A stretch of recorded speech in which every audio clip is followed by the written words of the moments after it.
Free trial classes are easy to run, and that's why many franchises and CrossFit HQ recommend them. But that ease of operation comes at a cost. They're not very effective. They don't work very well. Today, I'm going to tell you why free trials don't really work and what to do instead. I'm Chris Cooper. This is Run a Profitable Gym. I'm the founder of Two Brain Business. We work with 1,000 micro gyms at a time worldwide. We have an alumni network of about another 1,500 gyms, close to 3,000 total now. And we have a data set of about 15,000 gyms that we publish every year for free. We don't recommend free trials to gyms that go into our mentorship program. But of course, if you want to talk more about this or ask us more questions after listening to this podcast, you can join our free group. It's www.gymownersunited.com, where we have these kind of conversations every day. There's 10,000 other gyms in that group right now. We've filtered out the bad actors and the people trying to sell you garbage, and we just have honest conversations about this stuff. So today, I'm going to lay out the case for not doing free trials. I'm going to tell you exactly what to do instead and why free trials are not effective. And then if you want to talk more, just go to gymownersunited.com and we can continue the conversation there. Let's start with the history of free trials, where the myth of free trials comes from. Years ago, in the karate business, which was probably the fastest growing locally owned fitness movement outside of jazzercise in North America, the free trial was set up so that kids could invite their best buddies or their brothers and sisters. And karate was really growing fastest with kids. And in the early to mid 80s, movies like The Karate Kid were pumping all kinds of kids into the class. And the best way to onboard these kids was not one-on-one, because they were coming in so quickly that you had to onboard a bunch of them at once. And so what you would do is you would take 20 kids, 30 kids in a free trial class. You'd throw them some punches and kicks and stuff, and they'd feel like Ralph Macchio in The Karate Kid. And they would say, Mom, can I sign up? And that's basically how the process worked. There were so many people coming through the funnel that all you had to do was say, okay, try it. If you don't like it, don't sign up. And that was good enough. Now, this movement actually permeated CrossFit culture around 2006, when a business consultant named John Birch, who was coming from the martial arts field, presented this as the way to onboard people to CrossFit affiliates at the CrossFit affiliate gathering. The problem was that there was no data that this was working anywhere in CrossFit or in fitness training or in one-on-one coaching or even in group coaching in the fitness industry, but it was still presented as the solution. And ever since, a lot of CrossFit affiliates have jumped on that bandwagon, even promoting it as the answer without trying anything else, looking at any data or comparing it to anything.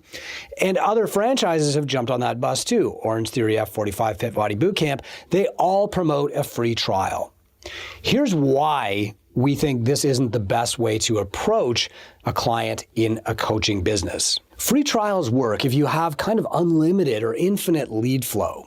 If you're in a brand new market that's never seen a CrossFit gym or a Fit Body Bootcamp or even a karate place before, you're going to have a lot of leads. These leads are called early adopters. They are the curious. They want to try the new things. They want the novelty. They want to say to their friends, I was the first one to try that. They want to bring their friends in. You got to try this new thing, right? You know them. I was one with CrossFit for sure. I was curious. I wasn't the first in my town to try it, but I wanted to be the first. And I wanted to tell people that I was the first. And then I wanted to own the first CrossFit gym. And when we opened up that CrossFit gym, we said free trial class. And guess what? Lots of people came in the door. And a few of those people signed up. And so we said, free trials are a success because we signed up a couple of people. But what we weren't doing was comparing that success to any other options. It was the only thing that we tried. We weren't looking at the 9 people who didn't sign up. We were looking at the 1 who did out of every 10. And we were saying this is a success. And it was successful until it wasn't. When those early adopters stopped showing up, we said, well, maybe we need more free trials. And fewer people would show up. And suddenly we'd have this community workout on Saturday where the same 5 people would come in and take CrossFit for free. And we said, finally, there's got to be a better way. And then we looked at our personal training gym that had a consultative process where we closed 9 out of 10 instead of 1 out of 10. And we said, what if we tried that here? And then we started looking around the industry to say, is it just us or is it everybody? And what we found and what we publish in our reports is that free trials work very rarely for a very short period for gyms that are the first to market. everybody else should be doing a consultative process. Before I describe that consultative process to you, and I'm going to give it to you step by step, I want to share some actual numbers with you to show you I'm not guessing, I'm not mad at the people who promote the free trials. I'm just saying that they're making that recommendation without context that you get from studying thousands of gyms around the world. So first, let's talk about close rate. The point of offering a free trial is to sign people up for your ongoing service. That's it. You're not doing a community service. You're not of the belief that giving people one workout will change their lives. That's not it, right? And when you tried CrossFit, when you tried Fit Body Bootcamp, you were an early adopter, you fell in love with it, and you said, this is for me, I'm doing it forever, right? That was good enough for you. But that's not good enough for most people. Most people are not like you. They're not early adopters. They're not like, try it once, it made me throw up. That's it. This is all I want to do for the rest of my life. That was me. That was maybe you, but it's not most of your clients. The actual efficacy of free trials is less than 30%. That means that in the gyms that actually track their data, which is, outside of Two Brain, that's a very low percentage. But the gyms that actually track it, and these might be guessing too, but the gyms that actually track it say that their close rate is below 30%. What that means is that 10 people came in, did a free trial, and 3 signed up. 7 did not. To me, that's not successful. And most gyms don't measure it. So when they say that a free trial is working, they're guessing. Hey, I did a free trial and 1 person joined, right? That's 1 in 10. That's 9 people who tried your service without context, without a conversation, without, is this actually going to help me? And they left. And those people are not coming back, right? They have tried CrossFit. They have tried Fit Body Bootcamp. They have tried kickboxing. They are not coming back because they've made their decision. They haven't had you help them put the service in context. They haven't had you help them explain how that's going to help with their goals. They haven't even talked about their goals. It's up to them, the uneducated, uninformed, non-exerciser, to make a determination about whether your service is going to help them lose weight, get in shape. And in that free trial, they're more likely to say, I can't do this, and never come back than they are to say, yep, this made me throw up. Perfect. Sign me up. Take my money. So the first thing is that the close rate on a free trial, even in gyms doing a lot of free trials, the close rate is less than 30%. There's no consultative process. The client shows up, they try the workout, they walk over to the desk and say, here's my credit card, take my money. That actual close rate is below 30%.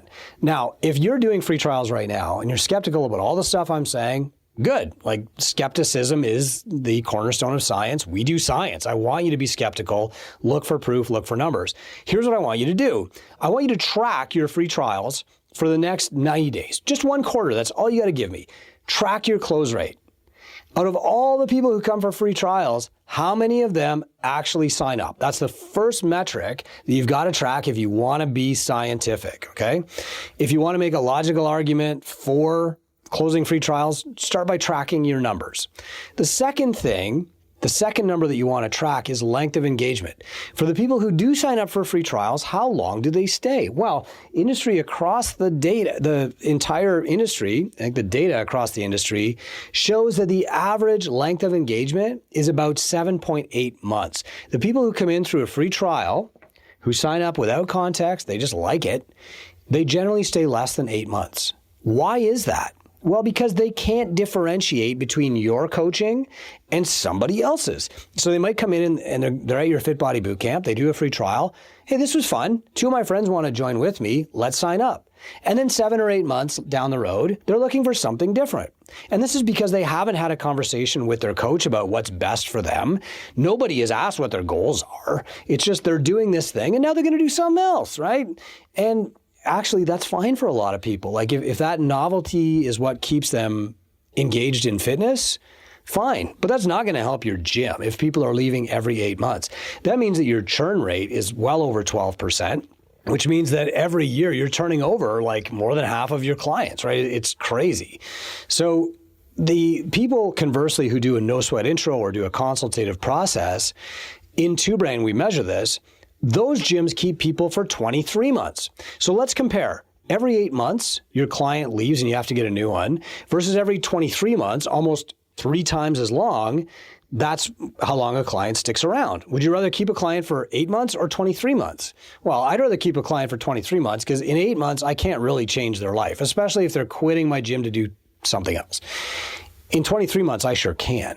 And that's the difference between people who come in, do a free trial and sign up, and people who do a no sweat intro and sign up, is they stay 8 months versus 23 months. Massive difference. What does this mean? It means that free trials might have a low barrier to entry, but they also have a very low barrier to exit. And I take issue with the low barrier to entry claim too. Like there are other business coaches out there who say free trials are great, low barrier to entry. That's not necessarily true.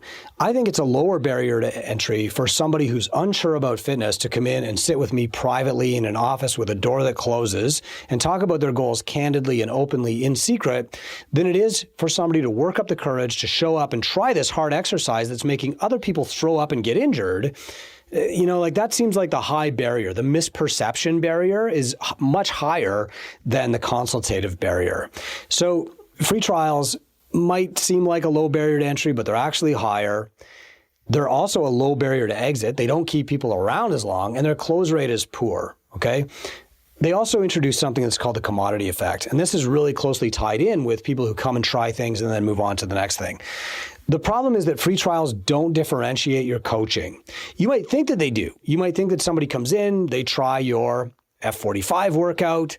Cool, yeah, the coaches were really nice, the workout was nice, and then 8 months later, they're gone looking for CrossFit. And that CrossFit coach is like, well, my coaching's way better. That's what's going to differentiate the two services. But the client really doesn't even know how to tell what coaching is good. And so what you're doing is you're commodifying your service, which means that the client thinks like these two things, Fit Body Bootcamp or F45 and CrossFit or Orange Theory, they're 99% the same. Different people in the groups for sure, maybe a nicer bathroom, but mostly they're the same. So why is there a price difference? That's what commoditization means, is that if a consumer, a buyer, can't tell the difference between two things, the lowest price wins. And so if you're commoditizing things by doing free trials, free month, free week, free class, what you're actually doing is driving its value down in the eyes of the consumer. And when a gym comes into your market that prices itself lower, everybody's prices go down to match them because the client can't tell the difference. You want proof? Don't believe me. Be skeptical. But look at the pricing in your town. If you're a CrossFit gym, look at the pricing 10 years ago versus now. Has it gone up, down, or stayed the same? If it hasn't gone up, that means the perception of value from CrossFit is not going up in your town. It probably started out too low, and in most places, it's gone down. The first gym charged $135 a month for unlimited. They didn't know what to charge. The next gym charged $129. Oh, smart, right? If you're commodity pricing, you want to go down. And the gym after that charged $119. And hey, it's a small step to $99 a month unlimited, right? Tell me I'm lying, right? You've probably seen this in your gym. And the same thing is starting to happen with the franchises. When most Orange Theories opened, they were charging $220 to $250 a month. That's not the case anymore. Many are at $180, $185. I mean, 9 Round has seen the exact same thing. It's not unique to CrossFit, but what happens when you're doing these free trials is you increase this commoditization effect. The consumer can't tell the difference between you and somebody else. They're going to pick the lowest price one. With a one-on-one consultative process, a no sweat intro, that doesn't happen because you start building the relationship and building trust, and that relationship becomes more valuable the longer a client stays in it. Okay, I'm going to talk about how that happens in a moment. All right, here's what to do instead. We call this the prescriptive model. You want to start with a consultative process. The first thing that happens when you meet a new client is a conversation about what are your goals, where are you starting from, and how is my service going to help you get from where you're starting from to where you want to go? Now, even if you're just selling group coaching, you need to put this context in place for the client so that they know how your program is going to help them. If not, in 8 months, they're going to go look for something else. So that's the first thing. Walk through it step by step. Then you want to review their goals and their progress every 90 days. Even every 6 months. And the reason that you're doing this is you are keeping the client in the frame. They are not coming to your gym to do CrossFit. They're not coming to your gym to do Pilates. They're coming to your gym with a clear goal. And if they lose sight of how is CrossFit helping me get to my goal? How is Pilates actually helping me lose weight? They're gone. They're going to go try something else. They'll default to novelty. And so what you need to do is have that conversation with them. Okay, here's your progress so far. Congratulations. We're so proud of you. Are you completely happy with your progress? If they say they wish the progress was faster, you change the prescription, right? Well, if I were in your shoes and I wanted to get there faster, I would do this. I would add a nutrition plan. I would do one-on-one, or what? I would come more often, whatever, right? If they say it's not working, that's your chance to turn things around. If they say like, I don't know, I might try something else, that's your chance to save them as a client by offering them a different option that's going to work better for them. What you're doing here is you're sighting in your rifle. Like the first program that you write anybody, the first prescription a physician makes is not going to be perfect. They need to dial that in over time. And every time you update that prescription, you tweak it, you change it, you're sighting in the rifle to get better and better and better results with the clients. But you're also introducing sunk costs in the mind of the client. So now it costs them something to go and start from scratch with somebody new.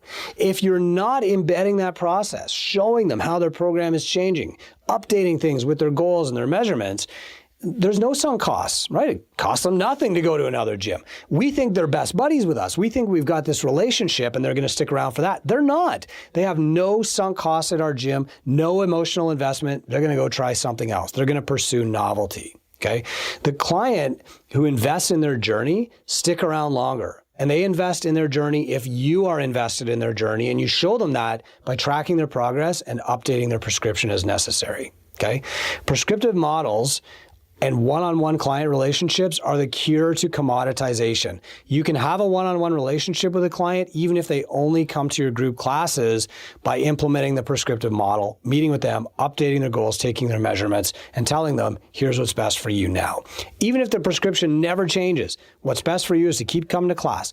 That reassurance introduces more sunk costs and builds your relationship with the client. If you don't talk to them outside of coming to class and you're counting on your question of the day about the kind of car they drove in high school to build a relationship, I mean, that's not even the thickness of a paper deep. No client is going to make their buying or continuation decision based on that. We've shared some numbers, right? The close rate on No Sweat Intro consultative process is very close to 80%. The close rate on a free trial is under 30%. I think that's optimistic. The retention rate on a client that comes in through a No Sweat Intro is 23 months. The retention rate on a client who comes in through a free trial is 7.8 months, okay? 3 times as long if they do a consultative process. These numbers alone should tell you why this is not the best for your business. If you think that it's working because a couple of people are signing up, you really need to ask yourself, like, is this best for my business, or is it the only thing that I've tried?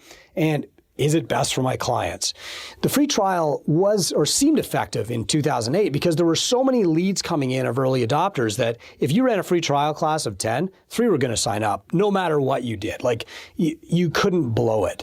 Now that number is more like 1, and unfortunately, it's also worse for the clients because the market has evolved. The early adopters, they loved trying new things.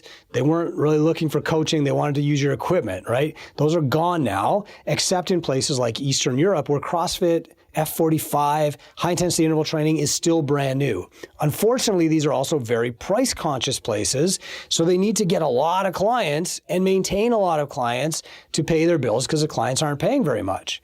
And unfortunately, what's going to happen in places like France, it's already happening, Spain, Greece, Italy, is that they're going to have the same problems that happened in Western Europe 2 to 3 years ago, that happened in the Eastern North America 5 years ago, that happened, on the West Coast of North America 7 years ago.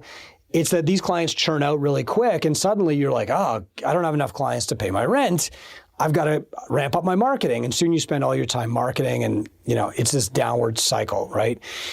In places where your service is new, the free trial seems to work because so many early adopters are pouring in. They're going to catch a few of them in the net, but it's not going to work for long. And even in Eastern Europe, this model will soon stop working, just as it did in the US and Western Europe. But worst of all is that free trials are also bad for clients. Now imagine this scenario. An early adopter like you're already fit. you're not scared of trying new things. You're probably not even scared of taking off your shirt in public.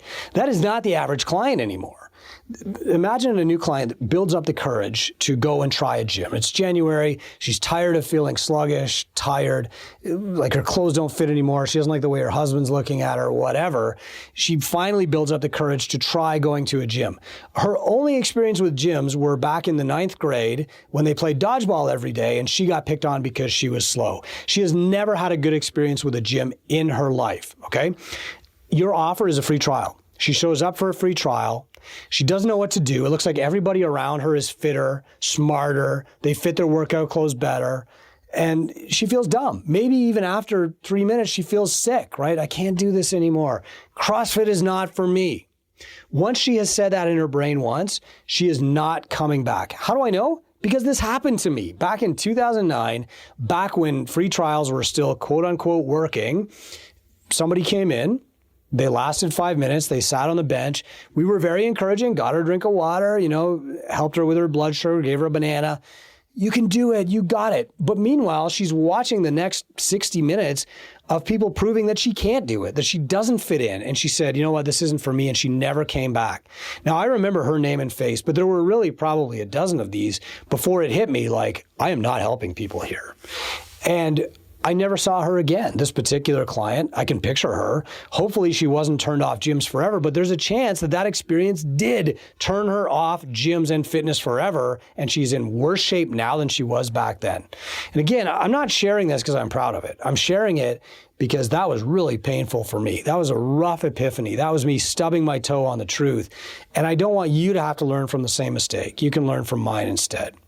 So instead of having somebody change their life by having a caring, private, sit-down conversation where we talk about their goals candidly, a free trial can confirm their worst fears about joining a gym. This is for the bros. This is for the cool kids, the people that I'd never fit in with in high school. Do you really want to take that risk? So in closing, free trials don't work.